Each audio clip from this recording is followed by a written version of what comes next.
നമസ്കാരം. DGP അജിത് കുമാറിൻ്റെ സംരക്ഷകർ ആരാണ്?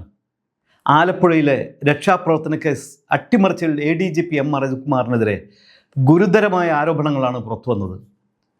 അജിത് കുമാറിന് ആരെങ്കിലും സംരക്ഷണം ഒരുക്കുന്നുണ്ടോ? ഉണ്ടെങ്കിൽ ആരാണ്? എന്തിനു വേണ്ടിയാണ് ADGP അജിത് കുമാറിനെ സംരക്ഷിക്കുന്നത്? അജിത് കുമാർ കുറ്റക്കാരനാണെന്ന് തെളിയിക്കാൻ അന്വേഷണ ഉദ്യോഗസ്ഥർക്ക് കഴിഞ്ഞിട്ടുണ്ടോ? തൃശ്ശൂർ പൂരം അലങ്കോലമാക്കിയ സംഭവത്തിലും അജിത് കുമാറിനെ സംരക്ഷിക്കുകയായിരുന്നോ സർക്കാർ? തുടങ്ങിയ നിരവധി ചോദ്യങ്ങളാണ് ജനങ്ങൾക്ക് മുമ്പിൽ ഉയരുന്നത്.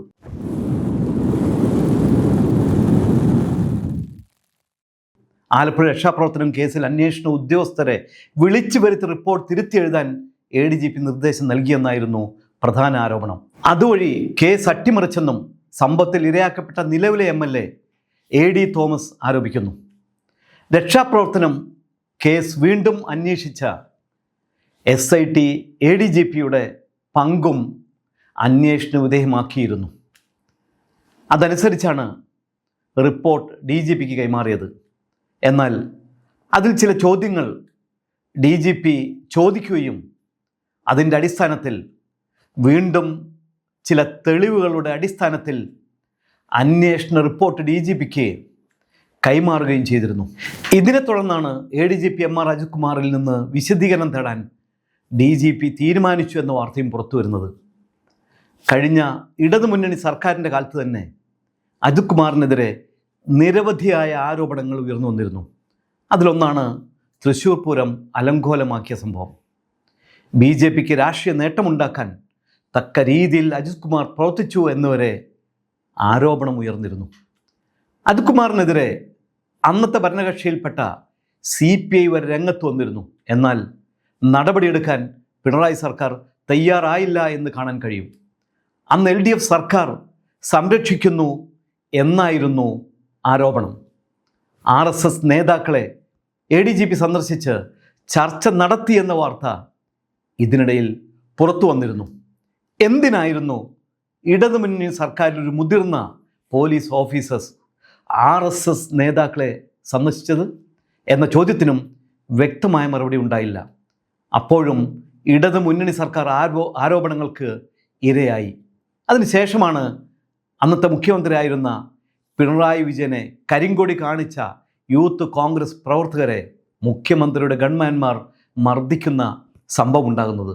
ഇത് കേസാവുകയും അതിന്മേലുള്ള റിപ്പോർട്ടിൽ തിരുത്തലുകൾ വരുത്തി കേസ് അട്ടിമറിക്കപ്പെട്ടു എന്നായിരുന്നു അടുത്ത ആരോപണം.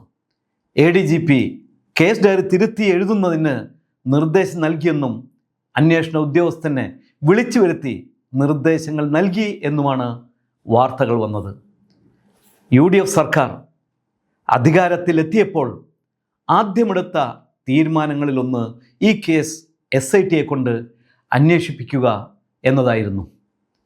കേസന്വേഷണത്തിൻ്റെ ഒരു പ്രത്യേക ഘട്ടത്തിലാണ് ADGPയുടെ പങ്കിനെക്കുറിച്ചുള്ള അന്വേഷണം വരുന്നതും റിപ്പോർട്ട് സമർപ്പിക്കപ്പെടുന്നതും.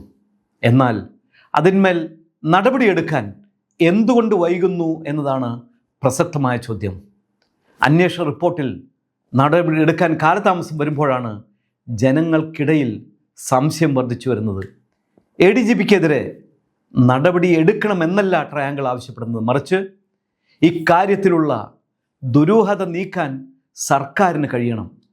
അനാവശ്യ കാലതാമസം ജനങ്ങൾക്കിടയിൽ സംശയം വർദ്ധിപ്പിക്കുകയുള്ളൂ. ADGP കുറ്റക്കാരനാണെങ്കിൽ മുഖം നോക്കാതെ നടപടിയെടുക്കാനുള്ള ആർജവം സർക്കാർ കാണിക്കണം. നടപടിയെടുക്കാൻ ഇടതു വലത് നേതാക്കൾക്ക് ഭയമാണെന്ന ആക്ഷേപത്തിന് പരിഹാരം കാണാൻ VD സതീശൻ സർക്കാരിന് കഴിയണം. കൃത്യമായ തെളിവുകളുടെയും നിയമോപദേശത്തിൻ്റെയും അടിസ്ഥാനത്തിലായിരിക്കണം നടപടികൾ സ്വീകരിക്കേണ്ടത്. അതേസമയം കുറ്റക്കാരനല്ലെങ്കിൽ അക്കാര്യം തുറന്നു പറയാനും ധൈര്യം കാണിക്കണം.